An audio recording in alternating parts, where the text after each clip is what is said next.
आप लोगों ने पहले भी सुना होगा। होता क्या है इसमें, हेपेटाइटिस जो डिसीज़ है ये भी हमारे कह लो कि हमारी जो ग्लैंड्स होती हैं, लीवर ग्लैंड, उसी के रिलेटेड है ये, ठीक है। तो इसमें क्या होएगा, basically characterised by inflammation and necrosis of hepatic cells. हमारे हिपैटिक सेल्स होते हैं, आपने लीवर का स्ट्रक्चर पढ़ा था जब स्टार्टिंग फर्स्ट सेमेस्टर मैंने करवाया था आप लोगों को।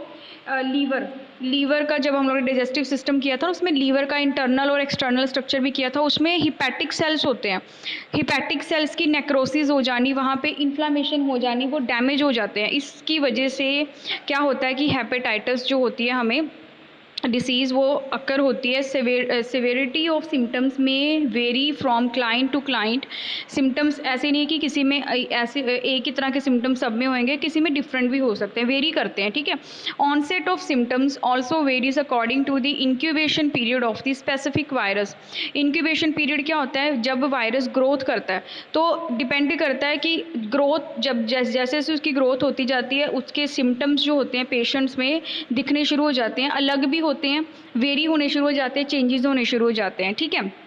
तो जब इसके फेसेस आते हैं हिपैटिसिस के, ठीक है, तो हिपैटिसिस के जो अपने कह लो कि 3 फेसेस होते हैं जब ये ग्रो करता है, ठीक है। हिपैटिसिस के पहला जो फेस है प्री इलेक्ट्रिक, ठीक है, इसको हम लोग प्री डॉर्मल भी बोलते हैं, ठीक है। This is the period of maximal infectivity.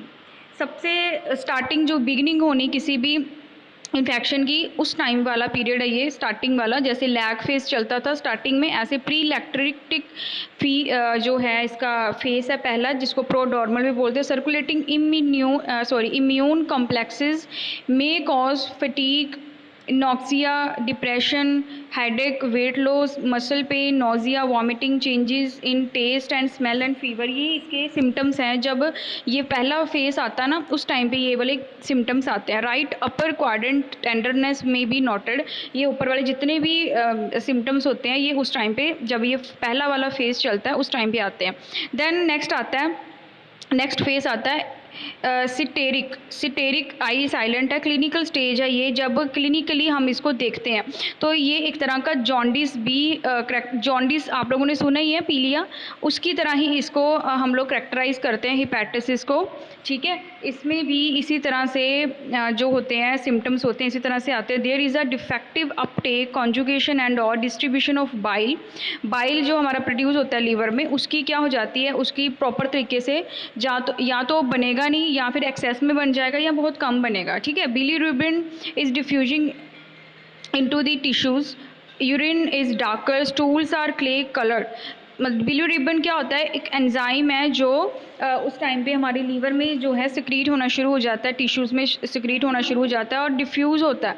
Urine का कलर डार्क हो जाता है, स्टूल्स क्ले कलर की हो जाती है, ठीक है। फटीग होएगी, हमें बड़ी ज़्यादा थकावट महसूस होती होएगी, और लीवर लार्ज हो जाता है हमारा उस टाइम पे, अपना साइज से टेंडर मतलब स्वेल कर जाना, ये उसके सिम्टम्स होते हैं जब ये नेक्स्ट फेज़ पे आता है सिटेरिक में, ठीक है। उसके बाद नेक्स्ट इसका फेस होता है पोस्ट सिटेरिक पे, जिसमें रिकवरी स्टेज होती है। तो उस टाइम पे कॉवलेसेंट फेस इसको हम लोग बोलते हैं, जब जॉन्डिस इज डिसअपेयरिंग, वो उसके सिम्टम्स जो है धीरे धीरे डिसअपेयर होने शुरू हो जाते हैं, but it does not mean recovery. उसके सिम्टम्स डिसअपेयर होएंगे, बट इसका मतलब ये नहीं होता कि वो अंदर से बिल्कुल ठीक हो गया। तो ये तीसरी स्टेज है, जब लास्ट वीक टू मंथ, जब मंथ का लास्ट, जब स्टार्टिंग में तो वो दोनों फेज चलेंगे, जब लास्ट मंथ आ जाता है उस टाइम पे हमें सिम्टम्स नहीं दिखते, तो काफ़ी ज़्यादा क्रिटिकल कंडीशन हो जाती है उस टाइम पे, ठीक है। देन इसकी डायग्नोसिस कैसे कर सकते हैं हम लोग, सीरोलॉजिक मार्कर्स, मतलब कि सीरोलॉजिकली हम लोग इसको डायग्नोस करेंगे, एंटीजन एंटीबॉडीज टेस्टिंग करके इसकी, कि इसमें जो ये वाला वायरस है हेपेटाइटिस, ये कितने हद तक अंदर गया है, उसके अगेंस्ट कितनी एंटीबॉडीज़ बनी है, एंटीजन कितना अंदर है, वो चीज़ हम लोग टेस्ट कर सकते हैं। लीवर फंक्शन टेस्ट कर सकते हैं, लीवर अच्छे से फंक्शन कर रहा है अपना कि नहीं, जैसे ALT, AST, बिलाई, ये डिफरेंट टेस्ट होते हैं जो हम लोग इसमें यूज़ करते हैं। WBC काउंट, ये भी हम लोग इसमें यूज़ करते हैं डायग्नोस करने के लिए। उसके बाद इसकी मैनेजमेंट कैसे कर सकते हैं, अगर हमें ये चीज़ हो जाती है, टेस्ट में पॉजिटिव रिजल्ट आ जाता है, तो इसमें जो इसको हम लोग मैनेज कैसे करेंगे, रेस्ट मतलब कि reduces the metabolic demands of the liver. Liver को टोटली रेस्ट दे दो, उसको किसी भी तरह की कोई इसमें मेटाबॉलिज्म ना चले, उसमें किसी तरह की कोई एक्टिविटी ना हो, उसको पेशेंट को इतनी रेस्ट चाहिए, उसको इंटरनली रेस्ट चाहिए। ये नहीं कि आप लोग सोए रहना, ये वाली रेस्ट नहीं, मतलब कि लीवर में कोई ऐसी चीज़ नहीं जाने देनी, कोई ऐसी प्रोडक्शन नहीं होने देनी, कुछ ऐसा वैसा नहीं खाना कि मतलब कह लो कि वहाँ पे कुछ चेंजेस आने शुरू हो। ठीक है, गुड न्यूट्रिशन, न्यूट्रिशन मतलब डाइट अपनी अच्छी लेनी है, अपनी carbohydrates high, calcium, moderate protein, ये मतलब कि अपनी डाइट अच्छी लेनी है। स्टेरॉयड थेरेपी होती है एक, जिसमें स्टेरॉयड हार्मोन्स की जो होती है कंजप्शन हम लोग पेशेंट को देते हैं। एंटी इमिट्स होते हैं, ये भी एंटीबायोटिक्स की तरह होते हैं जो हम लोग पेशेंट को देते हैं। तो इसको मैनेज करने के लिए हम लोग ये चीज़ें फॉलो कर सकते हैं। एक होता है कॉम्प्लिकेशंस। कॉम्प्लिकेशंस की अगर ये हमारी बॉडी में फैल जाए हद से ज़्यादा हो जाए तो एक कंडीशन आ जाती है क्रोनिक हेपेटाइटिस। क्रोनिक मतलब कि ये अगर तो एक्यूट मतलब कि थोड़ी टाइम के लिए आया, देन हम लोगों ने इसका ट्रीटमेंट करवाया और वो ठीक हो गया। एक होता है क्रोनिक मतलब कि वो लंबे टाइम तक चलता है, काफ़ी टाइम तक वो डिसीज़ जो है वो हमारे अंदर बैठ जाती है। फिर उसको ठीक करना, कह लो कि जैसे वो लास्ट स्टेज पे पहुंच गया और स्टेज फिर उसको हम लोग ठीक करना उतना ही टफ हो जाता है। और इन्होंने लिखा है, देखो इसका कॉवलेसेंट पीरियड लिखा है इन्होंने 6 मंथ, बहुत टाइम होता है, 6 महीने एक ही बीमारी को लगे रहना। ठीक है, तो ये मे लास्ट फॉर ईयर्स, सालों साल तक भी जा सकती है ये वाली डिसीज़। ठीक है, तो non liver necrosis occur, so the prognosis is favourable. कहते हैं कि इसमें नेक्रोसिस जो लीवर, एक तरह से कह सकते हो कि लीवर जो होता है अपना काम अच्छे से नहीं कर पाता, ना ही उसमें कोई अच्छे से एक्टिविटी होती है, बस वो एक तरह का मरता नहीं है, ख़राब नहीं होता, बट इतना ख़राब अंदर से हो सकता है कि मतलब वो अपनी कोई भी एक्टिविटी सही ढंग से ना करे। तो वो तो फिर एक तरह की ऐसी मतलब जैसे अगर कोई बंदा है वो काम कुछ ना करे, ऐसे कोमा में पड़ा हुआ है, तो वो तो बंदा नाम का ही हो गया ना। फिर इसी तरह से जब लीवर इस हद तक हो जाता है कि वो ख़त्म नहीं होता, लेकिन क्या बोलते हैं कि वहाँ पे उसको जहाँ पे उसकी प्रेजेंस होती है वहाँ पे वो काम भी कोई नहीं करता, ऐसी वाली कंडीशन हो जानी। ठीक है, एक होता है, एक तो क्रोनिक हेपेटाइटिस वाली कंडीशन आ जाती है जब कॉम्प्लिकेशन मतलब हद से ज़्यादा ये वाली जो डिसीज़ होती है हो जाए। एक होती है फुलमिनेंट हेपेटाइटिस। इसमें क्या होता है, active necrosis of the liver is occurring. Active necrosis मतलब लीवर पूरी तरह से डैमेज हो जाता है, cell do not regenerate. Cells जो होते हैं एक बार ब्रेक होने के बाद दोबारा रीजनरेट नहीं हो पाते। तो वेरी सीरियस कंडीशन, ये वाली जो कंडीशन होती है इसमें लीवर फेलियर भी हो सकता है और सिरोसिस भी हो जाती है, मतलब लीवर एकदम से डैमेज और एकदम से फेल हो जाता है, उसको हम लोगों को फिर बंदे की डेथ भी हो सकती है। ठीक है, अब क्या होता है हेपेटाइटिस ए। हेपेटाइटिस ए, अब इसकी टाइप्स आ गई एक तरह की। हेपेटाइटिस जो ए होता है इसकी ट्रांसमिशन कैसे होती है, कैसे स्प्रेड करता है, ये फेशियल और ओरल रूट होता है इसका, ह्यूमन वेस्ट का, जैसे ऑरली और फीसिस वगैरह का होता है ना जो रूट, वहाँ से ये फैलता है। Contaminated food, water may be transmitted sexually, may be transmitted by someone with a सब क्लिनिकल इन्फेक्शन, कहीं गया वहाँ से इन्फेक्शन होगी। ठीक है, तो ये जो इसके कारण होते हैं ट्रांसमिशन के इस हेपेटाइटिस ए के। अब इसका इंक्यूबेशन पीरियड, इसको ग्रो करने में कितना टाइम लगता है, अगर ये हमारे अंदर सिम्टम्स मतलब इन्फेक्शन चली जाए तो इसको ग्रो करने में मतलब इसका इंक्यूबेशन पीरियड कितना है, कितना मतलब कि ये जल्दी हमारे अंदर ग्रो करेगा। 2 to 6 वीक्स लग जाते हैं इसको हमारे अंदर जो है इन्फेक्शन क्रिएट करने में। अब इसके अगेंस्ट एक वैक्सीन होता है जो हम लोग पेशेंट को देते हैं, हेवरिक्स और वेक्टा इनएक्टिवेट्स हेप ए वायरस। ठीक है, ये ऐसा वैक्सीन है जो हम लोग हेपेटाइटिस ए के लिए पेशेंट्स को देते हैं। अब इसके अगेंस्ट जो हमारा इम्यून सिस्टम होता है वो क्या काम करता है, इम्यून सीरम ग्लोबिन। इम्यून में एक तरह का ग्लोबिन प्रोटीन है, सीरम में ग्लोबिन प्रोटीन होती है जो वो प्रोड्यूस करता है, इफेक्टिव होता है काफ़ी ज़्यादा। ठीक है, प्रोवाइड पैसिव इम्यूनिटी देता है हमारे इम्यून सिस्टम को 3 मंथ तक। May give it becomes anticipated contact और within first few days of exposure. जब भी स्टार्टिंग में हमें इन्फेक्शन होती है उस टाइम पे हमें इम्यून, हमारे सिस्टम में ग्लोबिन प्रोटीन है जो वो उस टाइम पे सिक्रीट होती है, जो काफ़ी इफेक्टिव होती है इसको डिस्ट्रॉय करने में।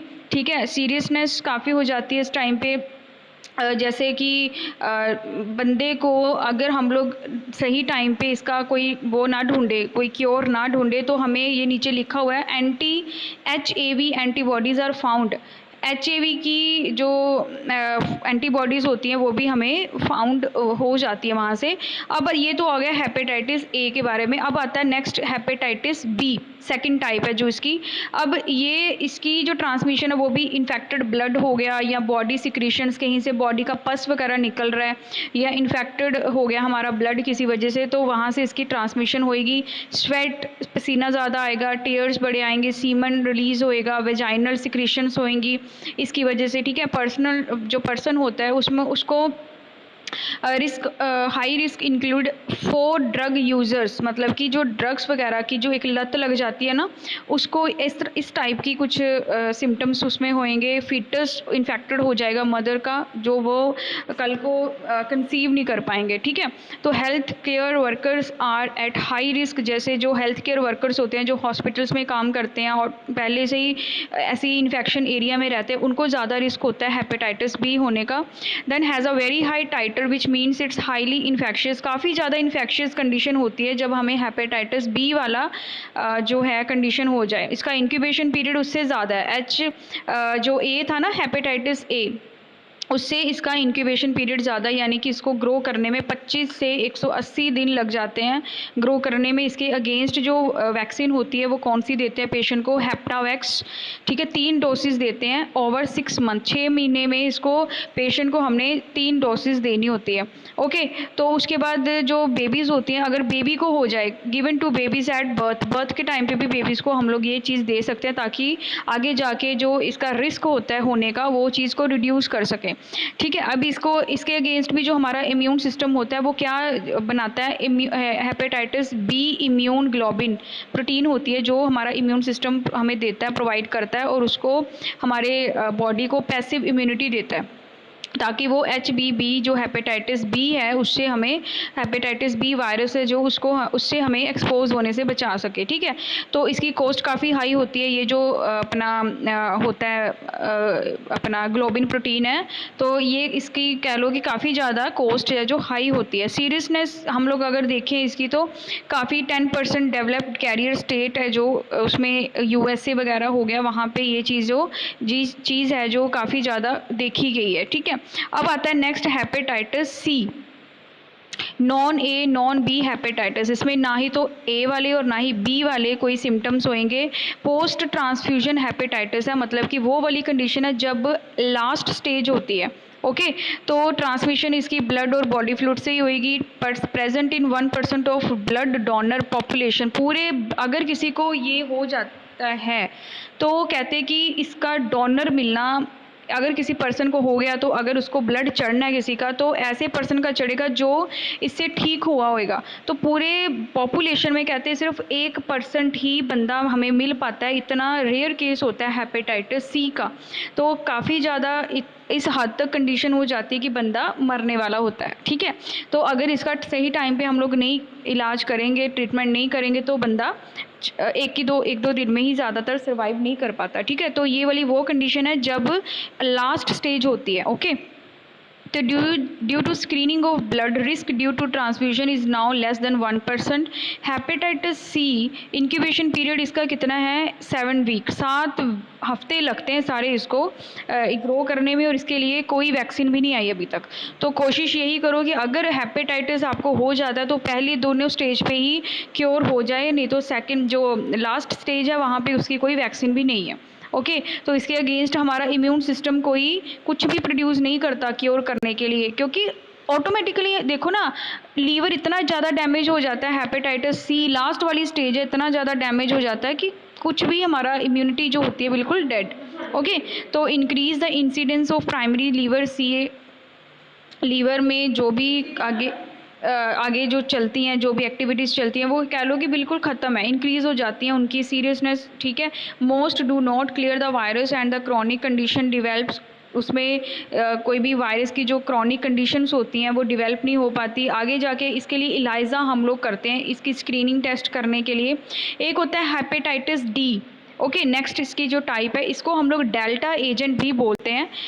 ट्रांसमिशन इसकी प्री नेटल रूट है, मतलब कि अगर पेरेंट्स को हुआ है तो उसके अकॉर्डिंग बच्चों को भी आ सकता है। सेम एज जैसे हेपेटाइटिस बी होता है उसी तरह से इसके थोड़ा बहुत होएगा।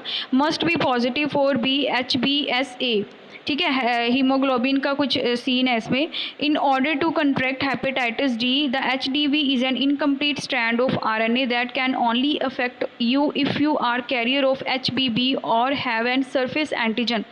कहने का मतलब कि हमारे जो इम्यून सिस्टम है उसमें या तो इसके अगेंस्ट कोई कैरियर मिलेगा ही नहीं हमें, ठीक है, या फिर HBB जो इसके जो मतलब कह लो कि वायरस है ये वाला जो है इसके अगेंस्ट, इसमें सिर्फ सिंगल स्ट्रैंड वाला ही RNA मिलेगा, वो भी इनकम्प्लीट। तो इसकी वजह से भी हमें काफ़ी दिक्कत आगे हो सकती है। इसका जो इंक्यूबेशन पीरियड है ग्रो होने का, अगर ये हमारे अंदर चला जाए तो 14 से 56 डेज़ इसको लग जाते ग्रो होने में। और ओनली HBB मतलब कि जो हेपेटाइटिस बी वायरस है इसमें प्रेजेंट होता है। इम्यून में सिस्टम में हमारे इसके against hepatitis B immune globulin जो है प्रोटीन बनती है, ठीक है। हाई इंसिडेंस क्रॉसिनिटी and cirrhosis than with hepatitis B alone, मतलब कि इसके अगेंस्ट जो है सीरियसनेस इतनी ज़्यादा हम लोग ये देख सकते हैं कि इसके अगर ये ज़्यादा हो जाए तो क्रॉसिनिटी मतलब कि हमारा जो लीवर होता है वो डैमेज पूरी तरह से हो जाता है। सिरोसिस का मतलब भी यही होता है। नेक्स्ट आती है हेपेटाइटिस ई, इसको बोलते हैं एंटेरिकली ट्रांसमिटेड। जो ट्रांसमिट कैसे होएगा, जो फीसिस वगैरह होती हैं या फिर ओरल रूट की उसकी हेल्प से, ठीक है। तो ये जो ज़्यादातर देखा गया है, कहाँ पे देखा गया, US में।